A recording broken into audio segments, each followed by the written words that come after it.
to obtain a dispensation for her, either from the night office or from rising at the usual hour in the morning. But the mother prioress would never yield to these requests. A soul of such mettle, she would say, ought not to be dealt with as a child. Dispensations are not meant for her. Let her be, for God sustains her. Besides, if she is really ill, she should come and tell me herself. Footnote: Mother Mary of Gonzaga died December 17, 1904, at the age of 71. Mother Agnes of Jesus, Pauline, was at that time prioress. The former, herself in the line of St. Anthony of Padua, recognized in Sor Thérèse a heroic soul filled with holiness and capable of becoming one day an excellent prioress. With this end in view, she trained her with a strictness for which the young saint was most grateful. In the arms of Mother Mary of Gonzaga, the little flower of Jesus was welcomed to the Carmel, and in those arms she died. Happy, she declared, not to have in that hour as superioress her little mother, in order the better to exercise her spirit of faith in authority. Editor. End footnote. But it was always a principle with Thérèse that we should go to the end of our strength before we complain. How many times did she assist at matins, suffering from vertigo or violent headaches? I am able to walk, she would say, and so I ought to be at my duty. And, thanks to this undaunting energy, she performed acts that were heroic. It was with difficulty that her delicate stomach accustomed itself to the frugal fare of the Carmel. Certain things made her ill, but she knew so well how to hide this that no one ever suspected it. Her neighbour at table said that she had tried in vain to discover the dishes that she preferred, and the kitchen sisters, finding her so easy to please, invariably served her with what was left. It was only during her last illness, when she was ordered to say what disagreed with her, that her mortifications came to light. When Jesus wishes us to suffer, she said at that time, there can be no evading it. And so, when Sister Mary of the Sacred Heart was procuratrix, footnote, as will be remembered, this was Marie, her eldest sister. Editor. End footnote. She endeavoured to look after me with a mother's tenderness.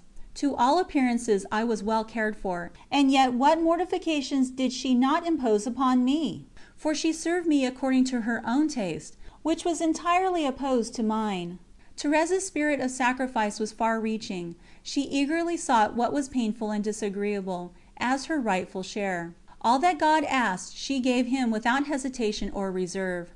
During my postulancy, she said, it cost me a great deal to perform certain exterior penances, customary in our convents, but I never yielded to these repugnances. It seemed to me that the image of my crucified Lord looked at me with beseeching eyes, and begged these sacrifices. Her vigilance was so keen that she never left unobserved any little recommendations of the Mother Prioress, or any of the small rules which render the religious life so meritorious. One of the old nuns, having remarked her extraordinary fidelity on this point, ever afterwards regarded her as a saint. Sor Thérèse was accustomed to say that she never did any great penances.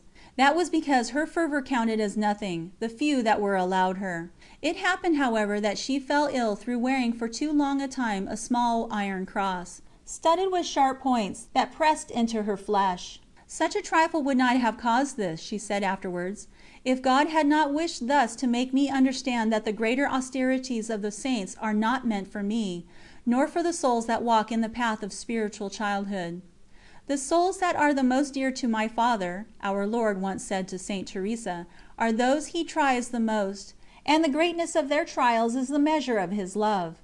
Thérèse was a soul most dear to God, and He was about to fill up the measure of His love by making her pass through a veritable martyrdom. The reader will remember the call on Good Friday, April 3, 1896, when, to use her own expression, she heard the distant murmur which announced the approach of the bridegroom, but she had still to endure long months of pain before the blessed hour of her deliverance. On the morning of that Good Friday, she made so little of the hemorrhage of the previous night, that Mother Prioress allowed her to practice all the penances prescribed by the rule for that day. In the afternoon, a novice saw her cleaning windows. Her face was livid, and, in spite of her great energy, it was evident that her strength was almost spent. Seeing her fatigue, the novice, who loved her dearly, burst into tears and begged leave to obtain her some little reprieve. But the young novice mistress strictly forbade her, saying that she was quite able to bear this slight fatigue on the day on which Jesus had suffered and died. Soon a persistent cough made the Mother Prioress feel anxious. She ordered Soeur Thérèse a more strengthening diet, and the cough ceased for some time. "Truly sickness is too slow a liberator," exclaimed our dear little sister. "I can only rely upon love." She was strongly tempted to respond to the appeal of the Carmelites of Hanoi, who much desired to have her, and began a novena to the Venerable Théophane Vénard to obtain her cure. [Footnote: The Blessed Théophane Vénard was born at Saint Loup in the diocese of Poitiers, on the feast of the Presentation of Our Lady, November 21, 1829. He was martyred at Quecho, Tonquin, on the feast of the Presentation of Our Lord, February 2, 1861, at the age of 32. A long and delightful correspondence with his family, begun in his college days and completed from his cage at Quecho, reveals a kinship of poesy as well as of sanctity and of the love of home, between the two spring flowers. The beauty of his soul was so visible in his boyish face that he was spared all torture during his 2 months in the cage. In 1909, the year in which Thérèse became servant of God, by the commencement of the episcopal process, her patron received the honors of beatification.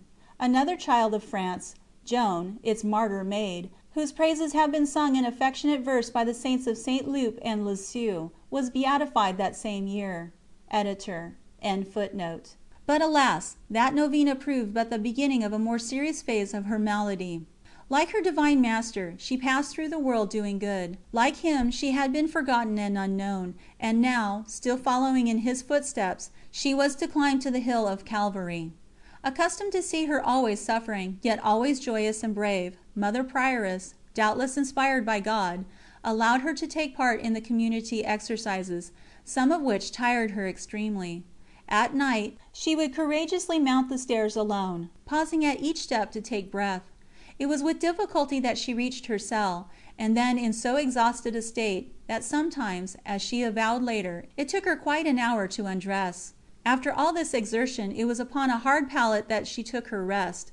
Her nights, too, were very bad, and when asked if she would like someone to be near her in her hours of pain, she replied, "Oh no! On the contrary, I am only too glad to be in a cell away from my sisters, that I may not be heard.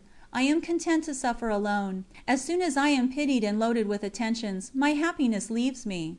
What strength of soul these words betray! Where we find sorrow, she found joy. What to us is too hard to bear, being overlooked and ignored by creatures, became to her a source of delight. And her Divine Spouse knew well how to provide that bitter joy she found so sweet. Painful remedies had often to be applied. One day, when she had suffered from them more than usual, she was resting in her cell during recreation, and overheard a sister in the kitchen speaking of her thus: "Soeur Thérèse will not live long, and really sometimes I wonder what our Mother Prioress will find to say about her when she dies." [Footnote: An allusion to the obituary notice sent to each of the French Carmels when a Carmelite nun dies in that country. In the case of those who die in the odour of sanctity, these notices sometimes run to considerable length. 4 notices issued from the Carmel of Lisieux are of great interest to the clients of Soeur Thérèse, are in the course of publication at the Orphans' Press, Rokedale. Those of the Carmel's saintly foundress, Mother Genevieve of St. Teresa, whose death is referred to in Chapter 8, Mother Mary of Gonzaga, the Prioress of Thérèse, Sister Mary of the Eucharist, Marie Guérin, the cousin of Thérèse, Chapter 3, and most interesting of all, the long sketch, partly autobiographical, of Mother Mary of St. Angelus, Marie Ange, the trophy of Thérèse, brought by her intercession to the Carmel in 1902, where the writer made her acquaintance in the following spring. She became prioress in 1908, dying 18 months later in the odour of sanctity, aged only 28. Editor.] She will be sorely puzzled, for this little sister, amiable as she is, has certainly never done anything worth speaking about. The infirmarian, who had also overheard the remark, turned to Thérèse and said, "If you relied upon the opinion of creatures you would indeed be disillusioned today." "The opinion of creatures?" she replied. "Happily God has given me the grace to be absolutely indifferent to that. Let me tell you something which showed me, once and for all, how much it is worth. A few days after my clothing, I went to our dear Mother's room, and one of the sisters who happened to be there, said on seeing me, "Dear Mother, this novice certainly does you credit.